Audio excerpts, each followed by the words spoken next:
Scott Boda here with Steeda Autosports to talk to you a little bit about bracket racing. We're fresh back from our season opening win at the NMRA Spring Break Shootout in Bradenton, Florida, where we took our Steeda world record breaking silver bullet and won the 10-second True Street class. So we got a multitude of questions of how did the car go slower? Why did it go slower? What did you do to slow it down? Well, we're going to talk to you about that and how to bracket race your car today.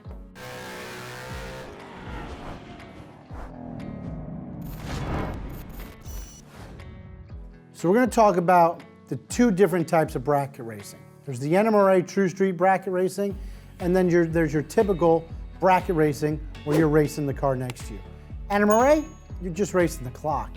So for the NMRA, they award people for different indexes. The indexes are the closest to the 15.00 second average all the way down to the 9.0 average, right?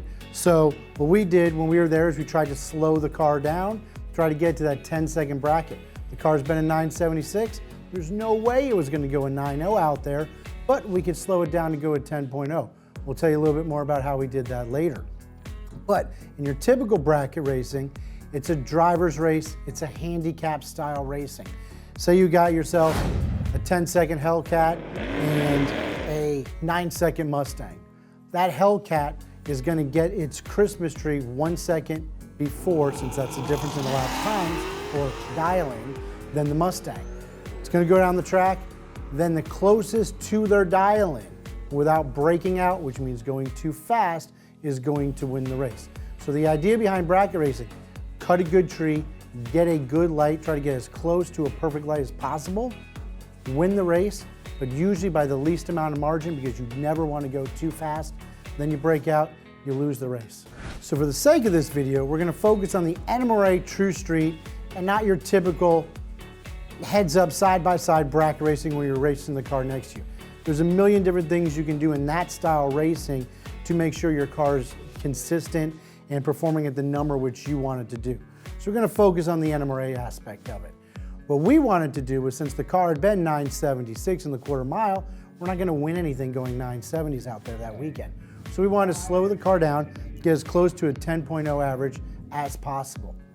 So the first thing we did, the easiest thing you could do, you could add weight to the car, right? So we add about 73 pounds to the car. Now in doing so, we also made it True Street legal. Typically speaking, we run a front bias ply Mickey Thompson front tire. For True Street, you need a DOT front tire. That means steel belts, the whole nine, but they're actually 13 pounds heavier a piece. So we threw those on the car.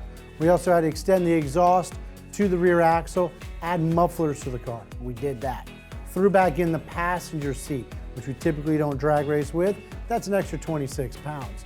So all told, we had about 73 pounds to the car. So the first pass out there at the track, it went in the 990 range. Okay, that's a pretty good pass. How do we slow it down?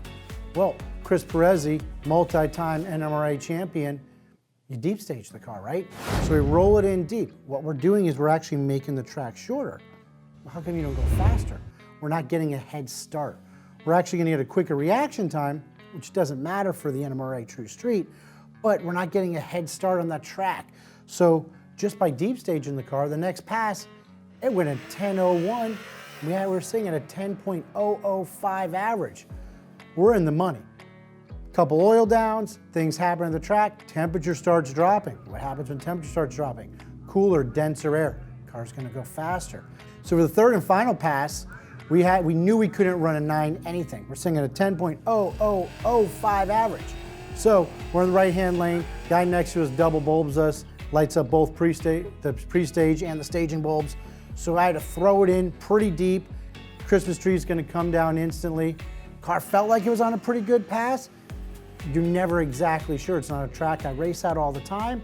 So I quickly pedaled the car at the end of the track. That means I got up the throttle, whacked the gas again. Data logs showed way too much RPM in that thing, but slowed the car down, ended up with a 10.01 average, won the class. It was awesome. The car just always does exactly what we want it to do, but at the end of the day, it's all those parts on it. It's the Steeda suspension, make sure it's hooked every time, all of our great sponsors, and NMRA for putting on a heck of a show. I know they battled rain all day long out there in Bradenton, Florida. Sometimes that's what happens in the springtime, but they were able to run us all into the evening, and we got those 3 passes in, and it was really cool getting that win out there at NMRA. So to recap, one of the ways that you could take your car to one of these NMRA True Street events, because right, some of all makes and models for Ford vehicles, is to figure out what you need to do to get your car to run one of those index times. If you're running 1050s, 1040s, you're gonna wanna slow it down to an 11-second pass. So by doing that, you're gonna add some weight, deep stage the car, be in tune with the car, know what you have to do to slow that thing down to try to get that average. So hopefully you can find yourself in the winner's circle as well. So thanks for checking out the video. If you enjoyed the content, please subscribe to our YouTube channel, all of our social channels. If you have any questions about drag racing, bracket racing, the silver bullet, please drop them in the comments section below. And remember, Steeda, where speed matters.